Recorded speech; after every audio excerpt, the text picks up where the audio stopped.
should apologise for my voice straight away because I've got hay fever. So, right. Good afternoon, everybody. Welcome to the Scrutiny Programme Committee. Item which today we're going to be looking at the Swansea Public Services Board. Start with item 1, which is should we do a present first, Kate? Do you want to do a roll call, Kate, or is there no need to do that anymore? It's not necessary, Chair, unless you want to. Okay, in that case, we'll move on straight away. So I've got apologies for absence from Clive Lloyd, Chris Holly, Sue Jones, and Gloria Tanner. Anybody else at all? No further apologies from me, Chair. No, okay. Item 2, then, disclosure of personal and prejudicial interest. Anybody want to disclose any? Yeah, Peter Jones. Yes, thank you, Chair. As I mentioned at our pre-meeting yesterday, I have a personal interest to declare in relation to item 7 concerning the review of the Public Services Board. I'm a member of the Working with Nature Task Group, which I understood from the advice I should declare as a personal interest. Okay, thank you, Peter. Sam? Yeah, similarly, I'd like to declare a personal interest on item 7, as I am a member of the PSB. I sit on it as an outside body. Okay, thank you. Anybody else have any interest to declare? No? Okay, thank you very much. Item 3 then is prohibition of whip votes and declaration of party whips. I'm going to take silence that nobody has anything to say or to confess there. So we should move straight on to item 4, which is the minutes.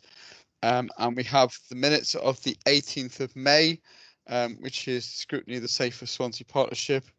So shall I go for those for information?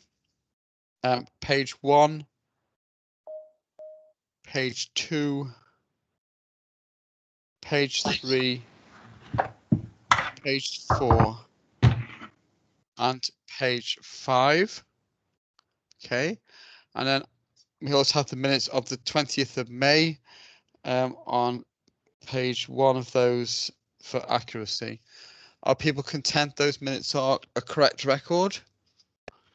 Good, thank you very much. Okay, so public question time. I understand we have no public questions have been lodged within the timescale required, so we shall move on again to item 6, which is the report on the role of the Scrutiny Programme Committee.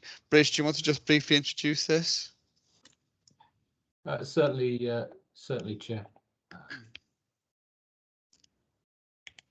So, members, it's been the first meeting of the current municipal year, so it's really just a good opportunity to remind everybody of the role of the committee, and I appreciate that it's familiar to most of you, but particularly helpful to those councillors who may have only joined the committee recently, or anybody observing for the first time. So we just want to make sure that everybody is clear at the outset about the role of the committee. And again, the report touches also on sort of the effectiveness of the committee in terms of teamwork. And I think as chair, you meet, you can reflect on the way you work together as a group and plan your work and plan for meetings and evaluate how well they've gone and consider any room for improvement. But I think probably the most significant part of it is just to take care of some formalities. That is, firstly, to agree the continued co-option of Scrutiny Performance Panel conveners to the committee, as outlined in the report, and also to again agree the co-option of partner organisations, as shown in paragraph 5.1, to enable representatives to participate in the committee's scrutiny of the Public Services Board, which of course is taking place today. So those elements are for the committee to agree. Thank you, Chair. Okay, are we happy with those 2 particular recommendations? Is everyone content with that? I'm going to take silence as consent unless anyone objects. No? Okay, right, thank you. So we shall take those that as agreed. Thank you, Bridge. Right, right. So the next item is going to be item 7, which is scrutiny of the Swansea Public Services Board. And we have a number of representatives with us from the Swansea Public Services Board, from the Fire Authority and from the National Resources Wales. Hamish is just joining us now, I see. So can I ask, first, I believe we have Roger Thomas, Deputy Chief Fire Officer, Steve Davis, the Group Manager and Operational Lead on the PSB Wellbeing Objectives Strong Communities, Hamish Osborne, the Swansea Environment Team Leader, and Philip MacDonald, the Coordinator of Swansea Environmental Forum. I know we also have Adam Hill here, and I believe Andrea Lewis is with us as well. So is that everybody? Have I missed anybody else from the PSB? No? Okay. Right, this follows on from the December 2020 PSB scrutiny session, which we considered the annual report of the PSB and got an overview of progress made by the PSB in the current situation with lead members and officers. So as I said, we had the opportunity to hear from two of the statutory members of the PSB, the Fire Service and Natural Resources Wales, and we have some papers which have been submitted by those partners for us to consider when we come to ask questions. Is somebody going to introduce Andrew, do you want to briefly introduce this, or somebody else going to briefly introduce the report before we go into questions? Andrea. Thank you, Councillor Black. I'm actually here just observing today, really, as chair of the PSB. It's more about the partners, so I'll hand over to them. Okay. Does any of the partners want to briefly introduce their reports, or should we go straight into questioning? Thank you, Chair. Roger Thomas here, Deputy Chief. I'm happily just give a quick of the paper. Hi, or go straight to questions. I'm more than happy whichever way we're guided by members of the committee. Okay. Well, if you have nothing to add to the report, we'll go straight to questions. Then that's okay. And in that case, we'll start off with Councillor Peter Jones, who has a question on the role of the PSB. Peter. Gosh, yes, thank you, Chair. I wasn't expecting to be brought into the discussion quite as quickly as this, but thank you.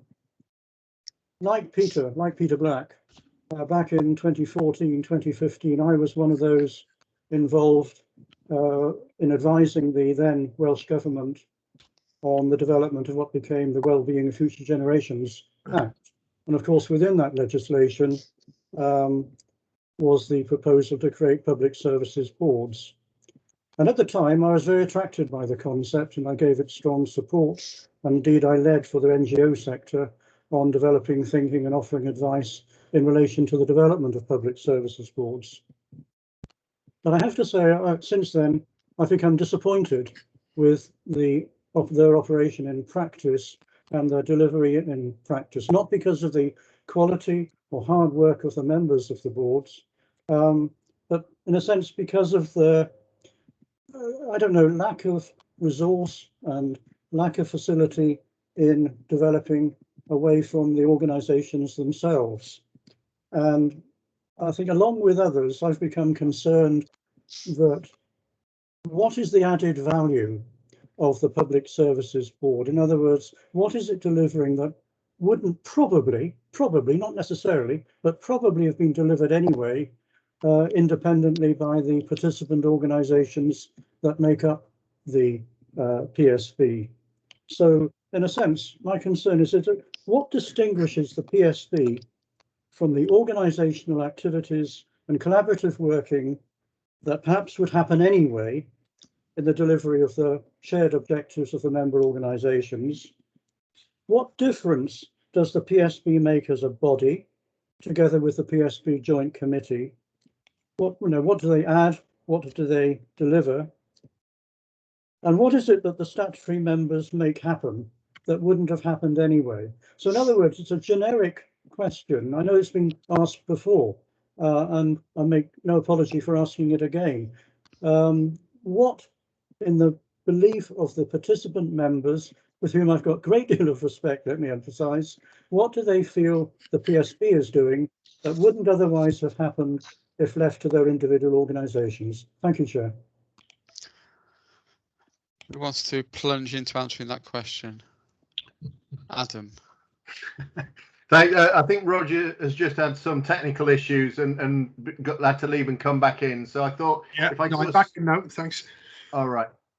So if I just start and then sort of forward on, I think the biggest bit for the partnership is that true sense. So in terms of what Peter was asking, what's the difference? Well, we look at the response that's happened during COVID and the networks that have been put together, the open channels, the understanding of each organisation. So we're responding to a crisis or a difficult situation. We already have those networks and those people, those contacts, those not just in daytime but out of hours, so that if we have to respond to an emergency situation, as we have done just recently on a number of occasions, we have direct input. We've sort of walked in their shoes, if you like, in a number of those bodies. Bearing in mind there are 32 different people across the PSB representing various organisations, so it gives us a stronghold across the whole of Swansea in terms of our response, our joint working, our thinking, our expertise that we can call on across all those aspects of the organisation. And again, I'll leave each of the organisations to talk more specifically around their areas. But as we heard about in a previous scrutiny, the Safer Swansea Partnership, which does sit under one of these work streams, the amount of work that's been done on the high street, what we've been doing in terms of safeguarding, what we're doing in terms of radicalisation and combating racism. So all those things, although may have happened to some significance, actually we can join together to have a much stronger approach in terms of what we tackle. And again, working with nature and in terms of what we do with NRW. Again, NRW this year offered £25,000 in order to support the improvement of the green environment. And again, coming through from that meant that we could work together and join in terms of different policies, different programs that we can bring in. So it is that wider partnership working that we wouldn't have if we didn't have the PSB. Are you happy with that answer, Peter? Maybe to some extent, but it seems to me that certainly in relation to combating racism, for example, or in relation to the work of the Working with Nature group, of which, of course, I've mentioned I am myself a member, I'm not convinced that those things wouldn't have happened anyway, but I obviously defer to Adam's comments. Okay. I think can I just on one of the sets of minutes which we had lodged sent to us as part of the agenda, that I think there was a couple of items where the PSB had presentations on county lines. I think was one of them, and I think the health board as well, also in terms of substance misuse. And what struck me was that the presentation was made to the PSB, and everyone took account of what was going on, and it was very, very full action plan being set out in terms of how you plan to make things safer. But at the end of the day, none of the other partners said, okay, well, we can add X or Y into this. It was just, okay, we've noted this. But actually, you think you would have thought that you would have got much more cross sector working in terms of actually adding value to what was going on. And it just came across to me as this is what's going on. But, nobody said, well, OK, I can add this to it and I can add that to it and we can make that better. Is that sort of common way of working for the PSB? Chair, if I may, I'll answer that one. I know Roger's got his hand up, so I know he wants to come in. But if we just take the example, we started with an issue up at the High Street where the council in the first instance was trying to solve a number of issues.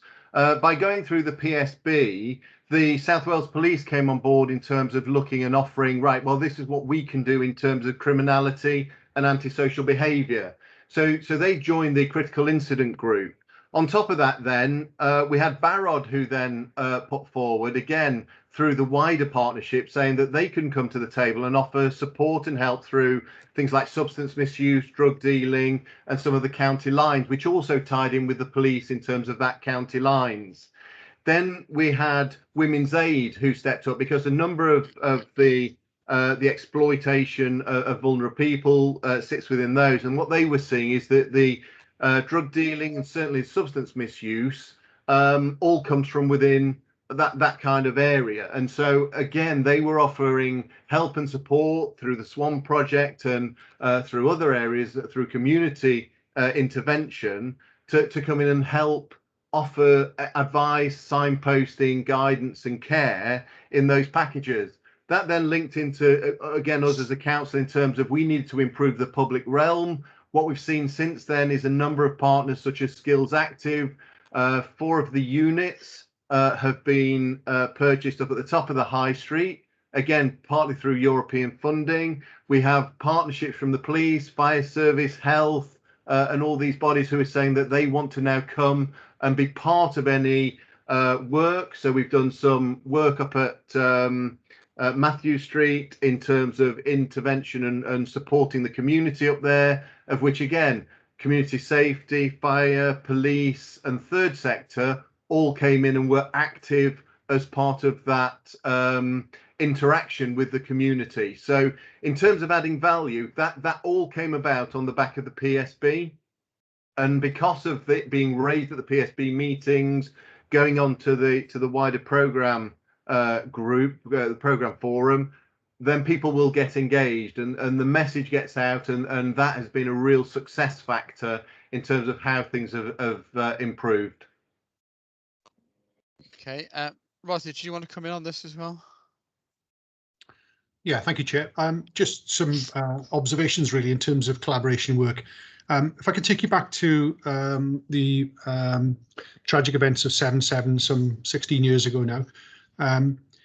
One of the criticisms that was levelled at the emergency services during that incident was there was very little collaboration, joint working, and it was one of the recommendations that came out of that group that formed the JESSIP group, which is the Joint Emergency Services Interoperability Programme, which has driven a lot closer working between blue light services, which I guess the public at that time would have assumed would happen across emergency services, but didn't to a great degree. We used to turn up and I wouldn't say work independently, but there wasn't a culture really of working together, co-locating and developing a sort of joint action plan to manage major incidents. It evolved rather than being a part of a key element of work. So that's something that came up through that work. So in terms of collaboration, which clearly predates any PSBs or LSBs, a lot of that work was in train anyway. So it was a case of just developing and bringing new partners on board, which I think the LSB to a certain degree and certainly PSBs has done. Is it perfect? No, it's not. Absolutely not. I would totally agree with Councillor Jones's observation on that. I'd also say that some of the issues lie in the formation and the governance and some of the resourcing of it, or the lack of resourcing in it, which I know has been raised at this forum previously. And I think it's probably a lesson in terms of introducing new legislation and a statutory duty for partners, in that if we don't at least pump prime these things or assign some budget towards them, that there is a real challenge, because all partners in a period of austerity over the last 10 years have been challenged to try and deliver statutory duties. And then when we add things onto that, I think it becomes incredibly challenging. So that's just an observation from me. I think in terms of successes and things that we can sort of trumpet as part of the group and some of the engagement that's gone on. In the last PSB meeting, we had a presentation on Operation Dawnsglaw. For those of you not Welsh speaking, that means rain dance. It's around our work against grass fires, deliberate grass fires in and around, across Mid and West Wales and across the whole of Wales, and a multi-agency, multi-partner agency approach, which has been extremely effective over the last 4 or 5 years. And interestingly, Martin Nichols, your Director of Place within Swansea City Council, gave an update as well on a lot of the green agenda that's I know we're going to discuss today. which was really interesting. And the linkage there was Midrian Harris, our corporate head of risk reduction within Mid and West Wales Fire and Rescue Service. There was a natural link in there with Martin saying, actually, there's a lot of work we could do here in terms of the public health messaging that goes around. Durable gas fires obviously are a blight, not only a blight, a visual blight on communities, but in terms of public health and in terms of the impact on our environment as well. So those sort of linkages that were made up just in that meeting, you know, which will develop and will push on that work as well. So, you know, just to furnish you with an example of, you know, the way in which PSBs are joining partnerships together, bringing people together and driving work forward. But it's is it perfect? No, it's not, Councillor Jones. Absolutely not. Could it be better? Could it be, you know, when we look sort of, I don't know, Adam and myself, Andrea, we look jealous eyes really across at RPBs and the money that's put into health and social care, which, and rightly so. But if some of that could be redirected to assist some of our work, I'm sure we could be more effective in the roles that we do. But yeah, I hope that gives you a warts and all an honest appraisal of where we're at. I found the minute I was referring to now, which is from the 11th of February, which was a presentation by the Police and Crime Commissioner's Office on integrated public health approach to substance misuse. And the 3 paragraphs in particular, where first of all, she stressed that action was required urgently, given the amount of drug-related deaths that continue to be encountered. And then it goes on to say, while the committee was supportive of progressing this piece of work, there was a discussion regarding the governance and route for approval of the process, and funding of the scheme was discussed, as there needs to be specific resource in place to drive this forward. So, you know, an urgent issue was brought to the PSB, but, you know, it got sort of shoved on to future meetings because you had to work out what the governance issues were and what the funding was, which again brings us back, I think, to, is the funding in place to actually take on board these initiatives, or is it really just a question of approaching the relevant agencies to come forward and do that?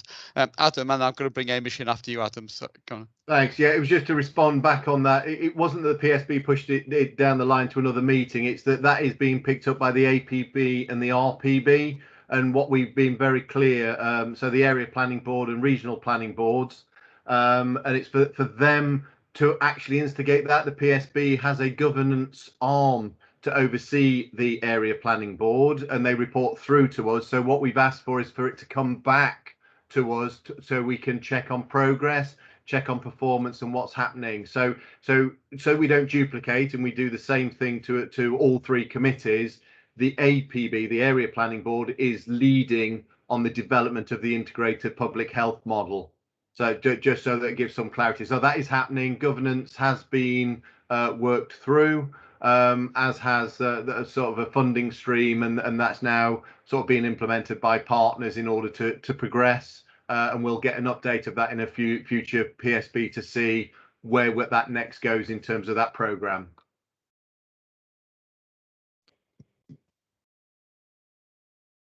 You're on mute, Peter.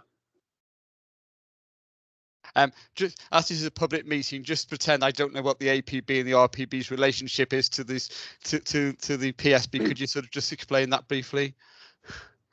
Yeah, so the area planning board mainly has responsibility for the sort of substance misuse elements, mental health areas, and the RPB, the regional planning board, is responsible for more the adult social care sector and looking after sort of that adult social care world, really. And these are subcommittees to the PSB? In terms of the PSB, the RPB doesn't. They're outside of the PSB. The area planning board, though, is reporting into the PSB, along with things like the community safety partnership. Will come through. Okay. The PSB is for reporting. Okay, thank you. Hamish, sorry, you've been waiting quite a while to come in on this. Hamish. Yeah, thank you, Chair. And so just to give the apologies for Martin Evans, who is obviously the NRW, he's head of place for the Southwest, and he's the NRW rep on the PSB. He can't be here today, so I'm deputising for him. And I'm obviously I don't attend the PSB, so my comments have to be taken with that background. But I am involved with the Working with Nature subgroup, the partnership work there. And I think Councillor Jones does raise a very important point. But I would say that there are significant benefits that have come out of the PSB work that we've been able to undertake. And Phil McDonnell, who represents Swansea Environmental Forum, who works hand in hand with us on working with nature work, will be here to assist me in this. But certainly in terms of, I can give you a concrete example of the green infrastructure work that has been advanced in Swansea and has been produced a green infrastructure strategy, which will inform decisions made on the development of the city centre. Probably wouldn't have happened if the PSB hadn't backed that work and hadn't enabled NRW to make decisions internally in NRW to prioritise that work to be done together with the council. So I think it's had benefits in feeding back the work programmes of the constituent organisations, our own priorities, and making them local and making them relevant to the places in which we're working. As a national organisation, NRW has competing priorities from each different area, and the PSB has provided us focus there. But it's really important to go back to the partnership work, the principles of the Wellbeing Future Generations Act, where we work with other organisations involving people. And I think the PSB has enabled the development of the working with nature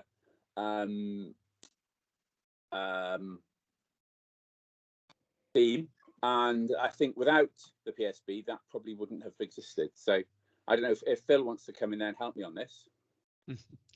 Okay, Phil hasn't indicated, so I'm assuming he doesn't want to come and help you on this. So we'll move straight. Alex, did you have a follow-up to this? It's an observation. Thank you, Chair. Yes, speaking as perhaps a lay person in all this, as a co-opted member of this committee, I'm neither a member of the Public Services Board. I'm neither a councillor, but I have some experience of attending the scrutiny of the Public Services Board to date, and it's very entertaining and informative to do that. But one observation that I'd just like to maybe offer to the committee, I completely take on board the points that Councillor Jones and Black are making about whether or not the actual organisation of the PSB as it stands is effective and any different to some ad hoc arrangements that might be there.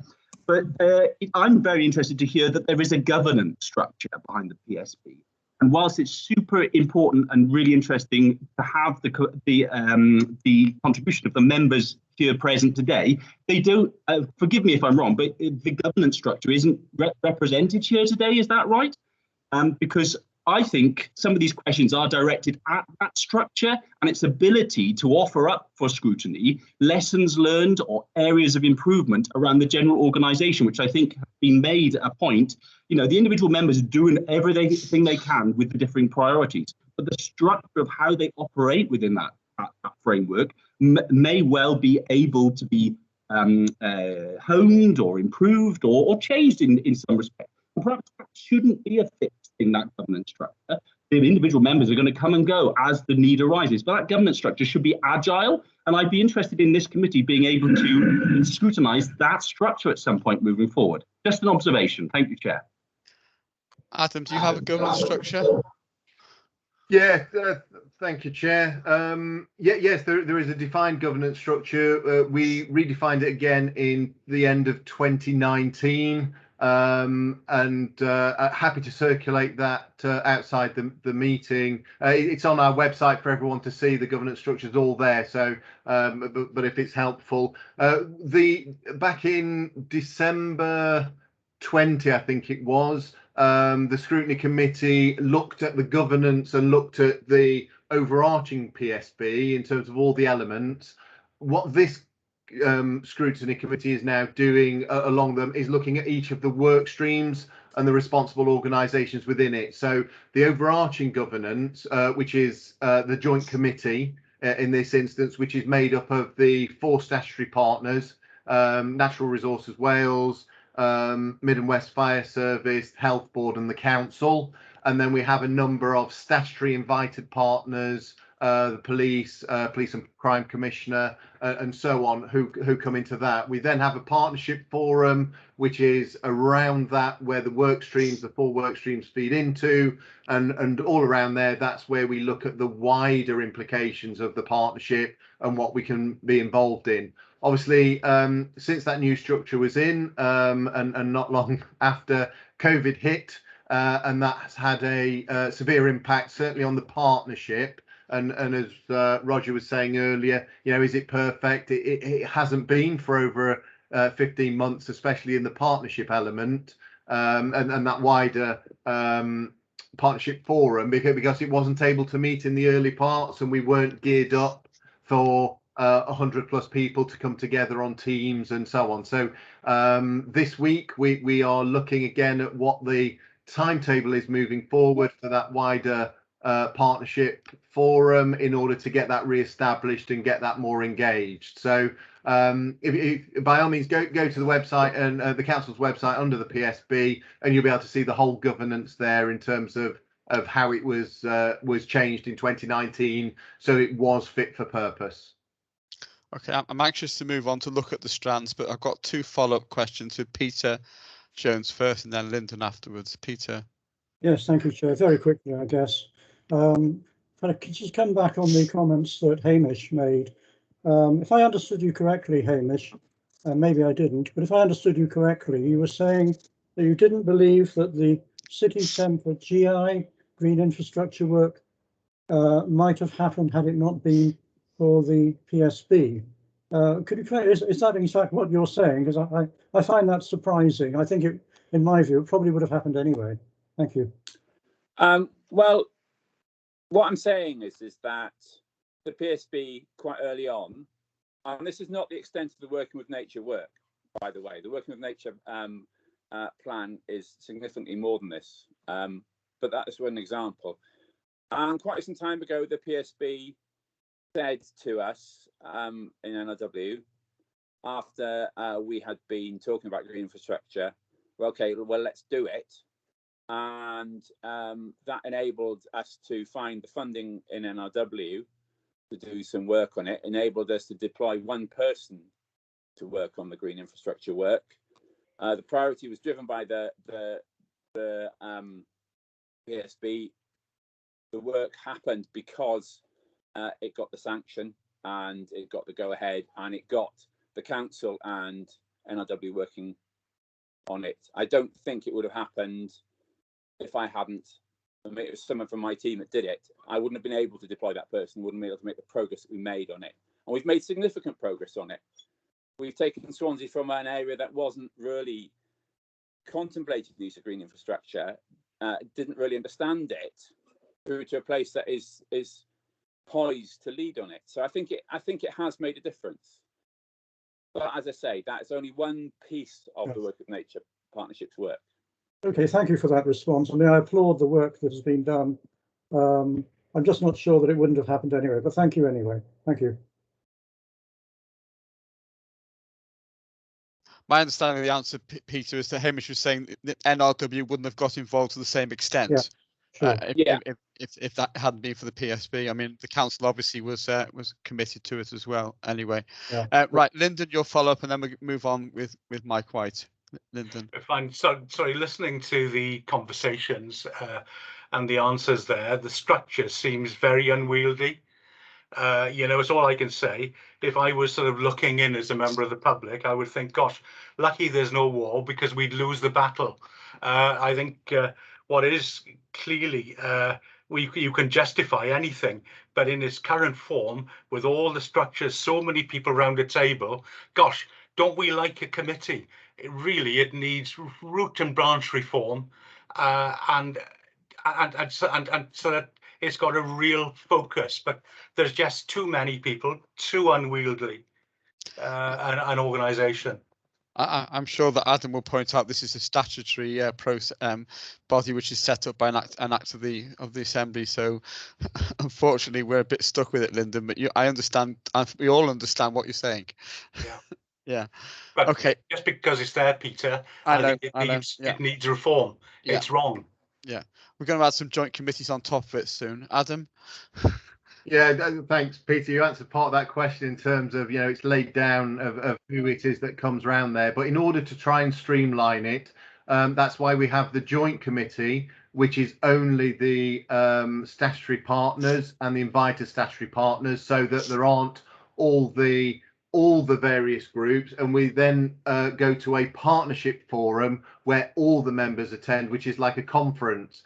That way, the joint committee can actually make decisions, stay focused, look at the work streams and focus through, rather than everybody sat around the same table. So, and we've maintained that since 2019. We reviewed it as a group in 2019 and streamlined it into that more lean thinking, so that it was more reactive and more focused.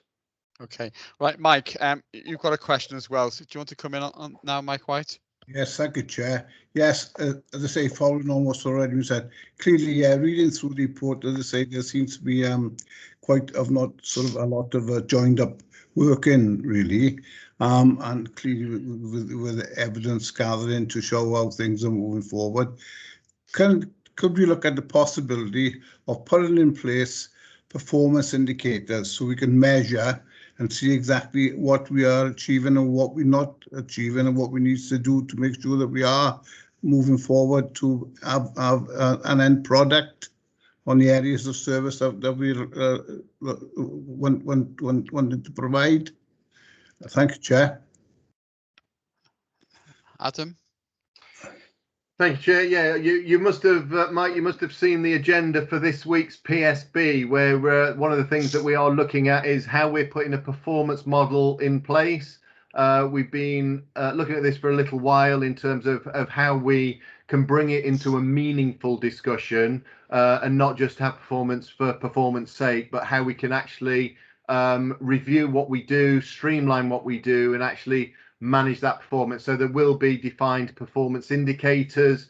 Some of them will be measurable through qualitative, some will be quantitative, and some will be just a well-being sort of assessment. So so that's on the agenda for this Thursday, for us to start that process, redefining what the priorities are coming out of COVID, and looking at what the performance will be around that. So, in short, the answer is absolutely yes. Can I say I've not seen the report? If I did, I picked 6 numbers for the lottery. But as I say, it's just what I've read from the report from today. I felt it was important that it was an area that should be looked at. Thank you, Chair. I note, Adam, that in the report which has been submitted to the committee in paragraph 4, the overview of work within strong communities, there is reference to an action plan on paragraph 4.1, which is being reviewed, but we haven't actually got that action plan in front of us, because I think it would be useful in terms of scrutinising what the PSB doing on particular strands is actually seeing action plans, so that we can then say, well, this is what your objective was, have you achieved it, or how far has that gone? And I think that would be much more useful in terms of us just generally asking questions about the structure of the committee if we had action plans like that in front of us. Yeah, Chair, if I may just respond, absolutely. And in normal times, then we probably would have had action plans previously. During the year of COVID or 15 months of COVID, we've had to be a bit more agile in terms of what we respond to and what we're dealing with. And so we haven't been able to focus in exactly the same areas that we were, although a lot of that same work has continued. And that's part of the meeting on Thursdays, to redefine that direction of travel and agree what that performance will be looking forward. So there will be action plans, performance measures that you will be able to see as a committee going forward. Okay, Roger. Yeah, thank you, Chair. It's just, whilst I am, I want to say a fan of performance management, I think performance management had its place. I think it goes back to that not all the counts can be counted, and not all things that be counted count. So I think there is an element of, we are looking at generational change, we're looking at long-term change. Some of these things are generally incremental, quite slow in pace. This is about future gens. It's about a 20, 30 year program. So Absolutely, I take your point, Councillor White, and I think it is a valid one to have performance measures in there. I think Adam coming back then is saying, certain things would be quantitative, and we'll be able to, measure widgets or whatever we want to count, but also those qualitative things I think are important as well. So we don't get into a how can we show improvement in terms of just pure numbers. It's about that sort of qualitative and how people feel, which is sometimes a very difficult thing to measure as well. So, but yeah, we will discuss that on Thursday, as Adam has said. I think the thing about incremental changes is it does require way markers, and those way markers can be scrutinised. So I think that's what we're looking for. I accept that qualitative change is more difficult to measure, but again, if you're going to add to what your input and improve outputs, and we do need to see some way we can actually challenge and assess the progress that's being made. Yeah. Okay. Peter, you've got a question about resources, which I think we also asked about last time as well. Yes. Well, thank you. I think we've already, in a sense, touched at least on the issue of resources for the PSB, and I think there's a general recognition that they are not by any means sufficient for the kind of purposes that the board might wish to undertake. So my question really is, are steps being taken to lobby the Welsh Government to try to improve the level of resourcing to PSBs to enable them to undertake tasks which otherwise the evidence seems to be suggesting they're not able to do? Thank you, Chair.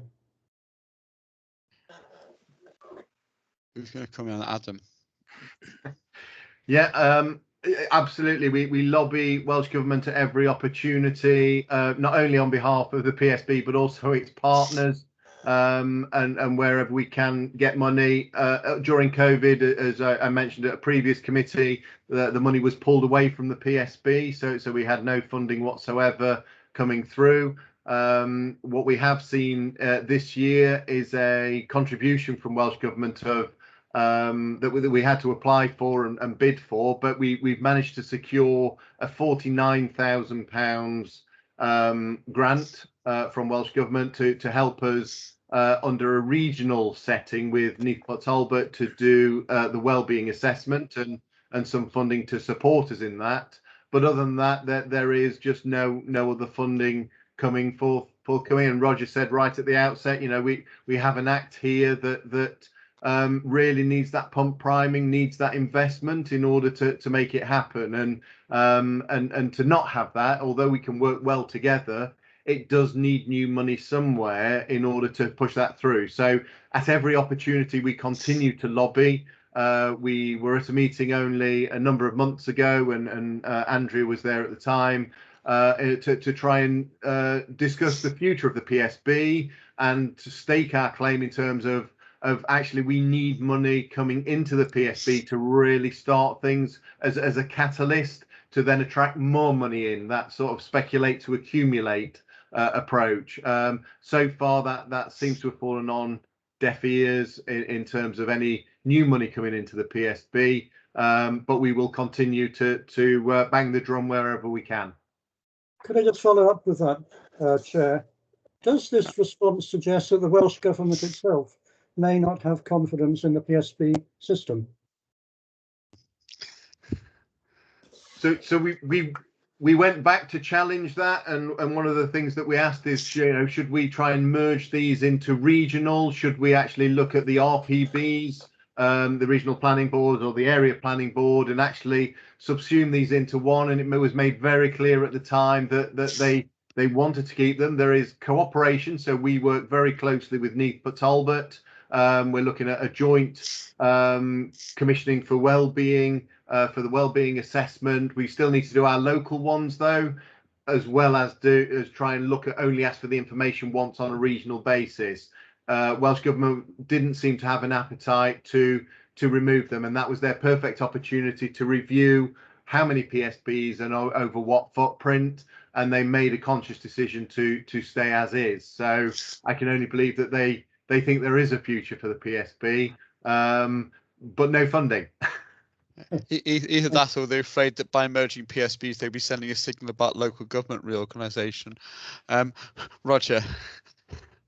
Thank you, Chair. I won't get political, so I'll steer clear of that one. But just in terms of that, yeah, Adam, myself and Andrea were on a call with Julie James, Minister, a couple of months ago. And yeah, I raised that very issue in terms of we have 1-year funding, 5-year political cycle and a 30-year generational change programme. So none of those are coterminous, none of those align and are extremely challenging.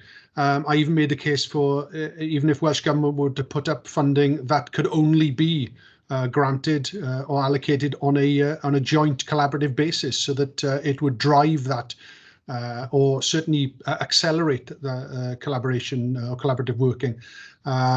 Certainly, sort of prime thing, but that hasn't been forthcoming either. So we are, Adam made reference there to, which are, let's face it, very, very small pockets of money. And not anything we can really make substantial change with. So it is and remains and has always been a significant problem since the inception of PSBs. Hamish? Yeah, I think obviously funding is always going to be an issue. We have received certain small amounts of money to do things, and they've been really useful, and they've allowed us to maybe fund some of our partner organisations to work alongside us as a statutory members.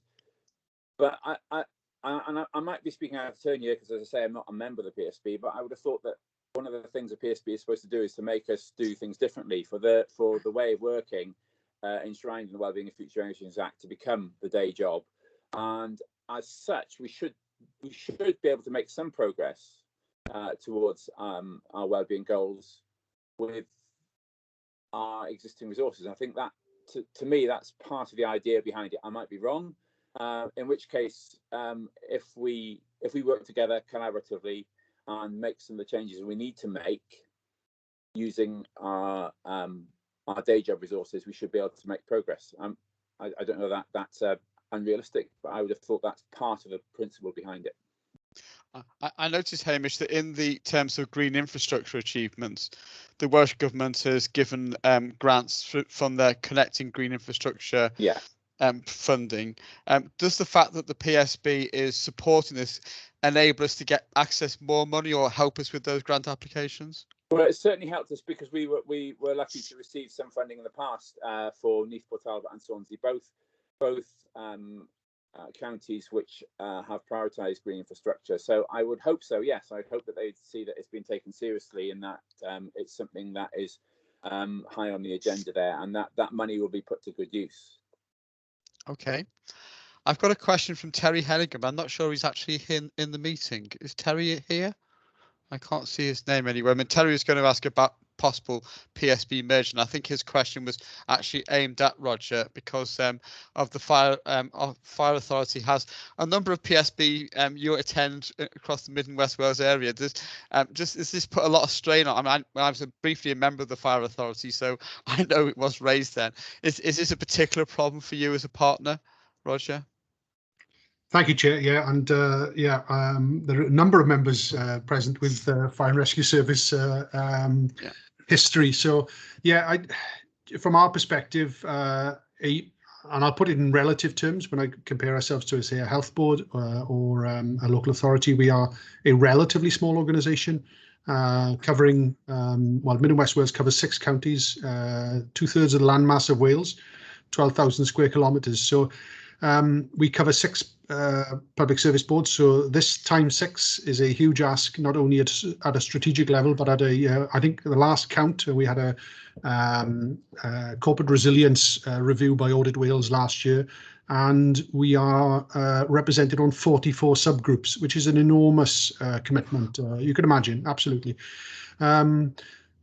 So from our perspective, yes, mergers would help us. There is clear alignment, and your nearest neighbours, I suggest, in terms of demographics, and obviously Neath Port Talbot, there is clear alignment, and probably 80–90% of the objectives within Neath Port Talbot are aligned to Swansea. And we have made representation in the past. Once PSBs merge, they can't unmerge, as I understand it. We are doing a lot of close working, and Adam has made reference to that in terms of some of the good work we've done, suicide prevention, county lines, A lot of that good work has gone on. But like I say, it would certainly assist smaller organisations if we could do more across county boundaries, certainly. Okay. Right. Peter, you've got a question about communication to delivery groups, I think. Yes, thank you, Chair, and apologies for yet another question from me. I was prompted by a final note in the report of the Working with Nature group, which was a reference to poor communication. And this appeared to be a reference to poor communication between presumably the board and or the joint committee and the various working groups, including presumably Working with Nature. And I'm just wondering, just what are the lines of communication? How regular are there? In other words, is there good communication between the working groups and the PSB board to ensure that mutually they understand what they are doing, where they're going, why they're doing it? Thank you, Chair. Who's going to answer that, Adam? Oh, yeah, I'm happy to come in on that one. I think during the last 15 months, I think it's fair to say that communication has been more difficult. The work streams haven't had the same ability to meet and engage. There weren't the same work projects happening because COVID restricted getting together, getting out and making things happen. Resources were pulled from a lot of the mainstream projects into a responsive situation whereby we needed to battle COVID rather than business as usual, and elements of the council had to close, for example, as did other partners, and develop a new way of working. So I think it's a fair reflection on the times that we've had over the last 15 months. There is clear communication. Every one of the work streams reports back to the joint committee. What again hasn't been able to meet for some time is the partnership forum, as mentioned earlier, because we hadn't developed the technology sufficiently in order to be able to get them into a room, in order to be able to do what we needed to do in that kind of forum. We could have done better on that as a joint committee to push that and make that happen. I think generally, it's the right of every work stream to feed through and the joint committee feedback. We have regular reports before COVID coming through to the joint committee showing what they were working on, where the risks were, what success and what achievements had happened.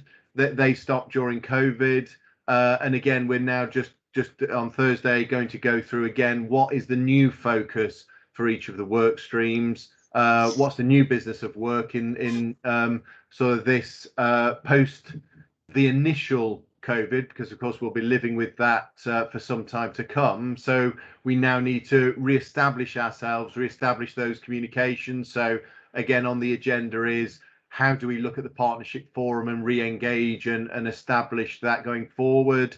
How do we make sure levels of communication? How do we pick up the performance management aspect? So we kind of resetting the dial from this meeting as we return to a certain level of normal. And that'll happen from Thursday to see that improve going forwards. Okay, Hamish. Yeah, again, it's a good question, Peter. All I will say is that the Working with Nature group, which I'm on and Martin leads together with Phil, is ready to report and communicate. It would be good to have that opportunity to attend and to update the members on what we're doing and the very important agenda that we're working on. I think also it's important that we work with the other objective leads as well to make sure that we're doing this co-productively. So I think it's always going to be a challenge. It's really important that communication is constantly improved. We're ready to do that when the opportunity arises as soon as we can. Thank you, Chair. Okay, thank you. Mike, you've got a question about the stronger communities objective. Yes, thank you, Chair. Yeah, we've obviously touched on a lot of areas of joined up working, other people coming in with us. like the police. And my concern is really about the lack of resources within frontline services. As I say, we've said about the good work within High Street, you know, what's been done there. But what my concern is, because there are clearly an issue with lack of police numbers within the divisions within the City and County of Swansea, incidents arise and then officers are being taken from other areas to fill the gap, rather than the police having a complement of numbers which they should be having to man our communities, which everybody in the City and County Swansea pays towards under the police precinct charges. The concern is that the areas they get taken from then are left exposed to further problems with future crime. And then, you know, it's putting more pressure on those officers that are left there to try and deal with issues, just to sort of fill the gap where, in fact, the numbers should be there anyway, to make sure that the actual numbers of police within the City and County of Swansea are to the limit that is actually required. Whether it's me being sceptical or not, but it always seems to be the areas where it could pose a threat to more crime within communities that these officers are taken from, rather than other affluent areas. But that might be me. But certainly, I think that perhaps the board should be perhaps raising and with the police. You know, if we're going to work in part, as you say, as the public service board and working with all agencies, I think it's important that this is made this information is obviously brought to their attention and obviously get dealt with. Thank you, Chair. Who's coming on that one? Adam. Yeah, thank you, Chair. It's not for the PSB to comment on the police workforce and the deployment of officers or how they manage that. That's not for us to comment. And that really needs to be taken up directly with either the PCC's office or the Chief Constable. If you feel you're not getting that support in your local area, I would highly recommend you go through your local police commander or through the normal channels in order to address that where you don't feel that you're being supported in the locality. From a PSB point of view, the police are an active supporter of the PSB. They do attend all the meetings on all the joint working. They certainly support the evidence that I've already put forward in terms of what they do for this particular work stream. Is, you know, the criminality, antisocial behaviour, the response when we're working in partnership has been great. During COVID, we've worked very closely with the JET team, utilising our own council officers and utilising the police, also supported by third sector and other blue light services. So from a PSB perspective, the police are very supportive and very much committed to the PSB and making sure that we do continue to work in partnership.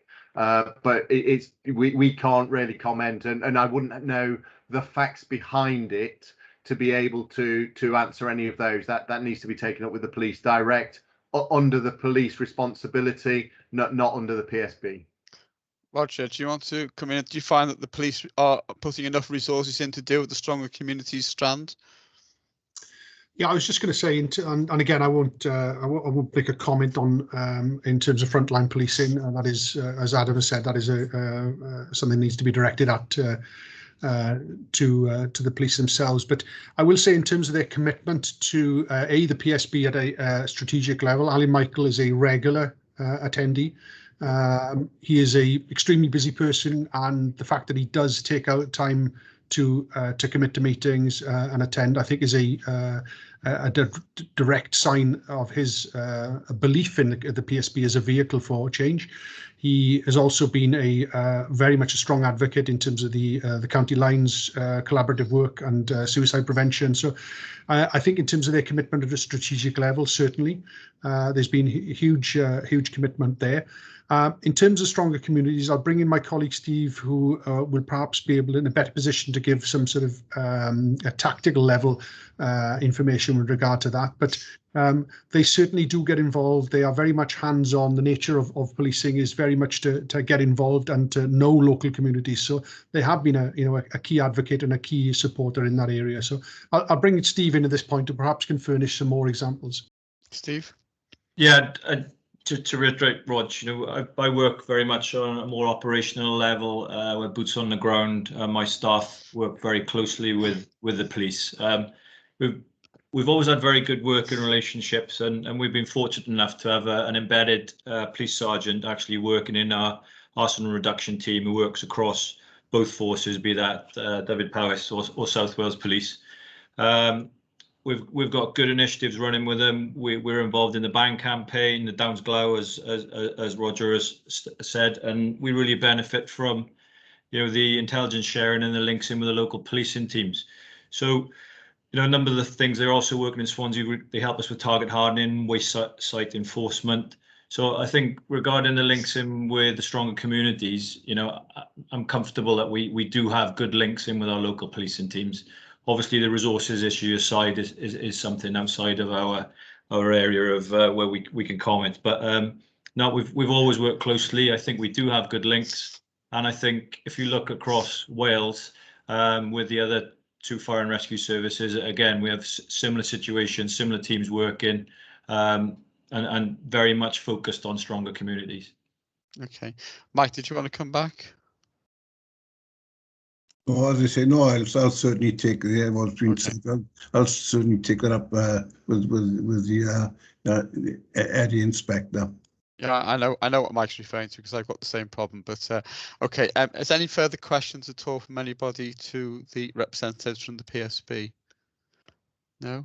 Okay, can I thank you all for attending and for answering our questions? I think we do this, twice a year, don't we, in terms of scrutinising. So I'm rather hoping that I understand COVID has got into the way of a lot of your programme. I'm rather hoping by the time we next come to look at the PSB that we'll have some action plans we can look at and scrutinise properly, so and which will help us to focus our scrutiny on the actual programme of work which you have, as opposed to the more general questions which I think we've been focusing on today. So thank you very much for attending today. Thank you. Thank you. So Phil McDonald. Okay, thanks. Right, so we're going to move on to item 8 now, which is the Scrutiny Dispatches Impact Report, which has been put before the committee, and this is basically a report of what we've been doing for last year, and is to be presented to Council on the 1st of July if committee are happy with this. Our committee have any comments on this? Are they happy to accept this report? Okay, I'm going to take silence as consent again, unless anyone pops up and says otherwise. Okay, thank you. So item 9, membership of scrutiny panels and working groups. Mark Childs has now come off the scrutiny panels because he's now a member of the executive. And I understand that councillors Oliver James and Hannah Lawson have been asked to join the Natural Environment Performance Panel, which would take Peter's panel up to a membership of 13. So if Peter and everyone are happy with that, then we will accept. We can move on that basis. Could we agree that? Yeah. Okay, thank you. And we've also reappointed some performance panel conveners as well, I understand. But there's still some to be reappointed, is that correct? Yes, Chair. So 3 of the performance panels have now met. So Councillors Paxton, Hook, Williams, Susan Jones and Chris Holly remain as conveners, and the other 3 panels are meeting in the coming weeks. So when they do, we will report back to hopefully the next committee. Okay, thank you. Item 10 is the Scrutiny Work Programme. which is the which you have in front of you. The next meeting on the 13th of July, we've got Mark Thomas, the Cabinet Member for Environment, Enhancement and Infrastructure Management, who will be attending. I think the plan is to focus on highways, infrastructure, and also I think cleansing issues. So we'll be able to ask him questions about that. I'm expecting that to be quite a lively meeting in terms of some of the questions, because I think we all get feedback on those particular issues. Has anybody got any comments at all on that paper? Anybody want to say? No? Okay, thank you very much. In that case, that I'll take that report as accepted. And then scrutiny letters we have in front of us as well. Is Leslie here? Is Leslie Walton here? I think she was going to say a few words on the digital inclusion working group. I don't know. Yes, I'm here, Chair. Yeah. Did you have anything you want to add to that letter, Leslie? It looks like a very useful, meeting. Yeah. Thank you for asking me. And yeah, I just really wanted to reinforce some of the things that are in the letter. And the first thing, I definitely want to acknowledge the work done by officers in this area. I think they're definitely on the right track. They've done especially well over the last year or so in spite of COVID. In fact, ironically, they've tended to take what was a very negative situation and used it as a positive opportunity to actually encourage people to grasp the bullet and to go online. So that's a positive that's come out of it. And I've also noticed that they've developed quite a few new initiatives. One of the things I'm especially pleased at was I don't know if you've heard of it, the chat bot, that is another way of people being able to access help and support in respect of domestic violence issues. So that was one thing. The other thing I wanted to just reinforce is the fact that we want to continue to support the staff, particularly in the light of the huge advances in technology that are getting faster and faster by the minute. And I mean, I don't know about the rest of you, but personally, I'm finding it difficult to keep up. So for anybody who's got very limited IT experience or virtually none, it's quite a huge mountain to climb these days. So I can see we've still got quite a lot to do or to keep on top of it. I don't know if you've noticed in the final paragraph, the two things we want to do to support the staff. One is to help them have a look at their digital inclusion plan and review it, particularly in the light of things that have changed over the last year. And also the council website is going through a big revamp, and we would certainly like to be involved in that. And I just want to finish by saying I would definitely want to hope you support the recommendation that it's reviewed possibly on an annual basis, and that I think personally that the working group is the way to do it. Thank you very much. Thank you, Leslie. I'm very happy to revisit that on an annual basis if you're happy to carry on taking that forward. Do you have any indications to when the website is going to go live, and are councillors going to be beta testing it at all or looking at it? I don't think anything has happened as yet. No. I'm going to be working with Councillor Andrew Stevens on it, because I certainly think there are issues with it myself. So I'll keep the Scrutiny Programme Committee updated, but I'm guessing we'll all get asked for feedback and ideas and suggestions. Okay, I think that would be quite useful if they did that. I don't think that happened on the current website, but I think we are certainly moving much more digitally in terms of since the lockdown. Did you actually look at what happens as we come out of COVID? I mean, at the moment, everything's being done online, meetings, etc. Was the talk about sort of meetings and carrying on in that format afterwards, or much more work online at all when you were looking at this? No, the main emphasis of that working group was really to digitally include the public. Right. So it didn't really touch on the way we're going to go forward. But again, I'm pretty sure discussions have been are going ahead as we speak. Okay, thank you for that. Anybody else got any questions or points on that particular issue? No. Cyril, do you want to say anything about your working group while we're here at all? Are you happy for us just to take the letter as read, or do you want to add to it? Well, I was really impressed with the meeting, Chair. The staff worked extremely hard, although they had problems on the first lockdown, but they fought their way through it. And what helped, they were hot desking as well. In the second lockdown, they had learned from their mistakes. They had issued all our staff that were working from home with the right equipment. They were looking into the sickness and the use of agency staff. I can't remember now, but I'm sure it was they had two for the sickness and mental health. They had employed or had two people like psychiatrists that were looking after them throughout the pandemic. And then just to finalise, Chair, there's a survey coming up within the next 6 months of asking staff what they thought of working from home, how they felt they'd done through the pandemic, and looking at the new normal way of working.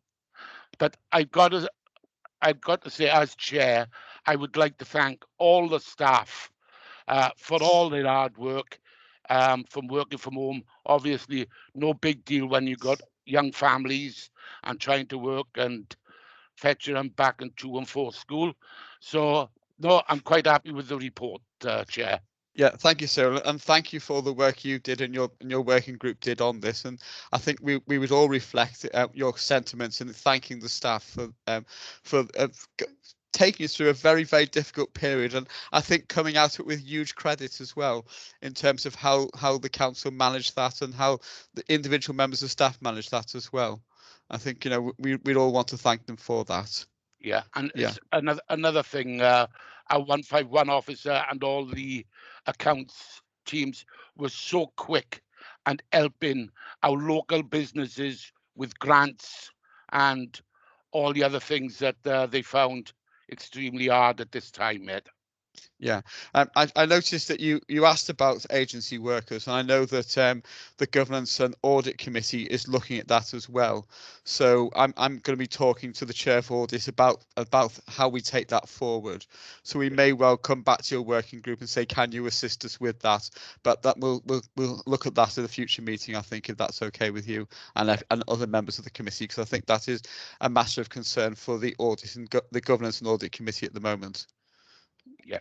Yeah. Just to add, Chair, we are looking to go back to this workforce at the end of this survey. Yeah. So that we can go back and report. Yeah, I think we'll all be interested in the outcome of this. I think November you're looking at meeting, isn't it? So yes. I think we'll all be interested to see the outcome of that survey and what staff's views on the period it was particularly. Yes, that'd be quite useful. Okay, thank you. Yeah, thank you for that. So thank you, Leslie, as well. So thanks everybody for all the work on those working groups. Anybody want to say anything on those two issues? No. Okay, so item 12 is the date and time upcoming scrutiny panel meetings. And then the next SPC meeting, as I've just said, is the 13th of July at 4 o'clock. Can I thank you all for your attendance today? I think it's been quite an interesting meeting. And I will see you at the next time. Thank you very much indeed. Thank you. I declare the meeting closed.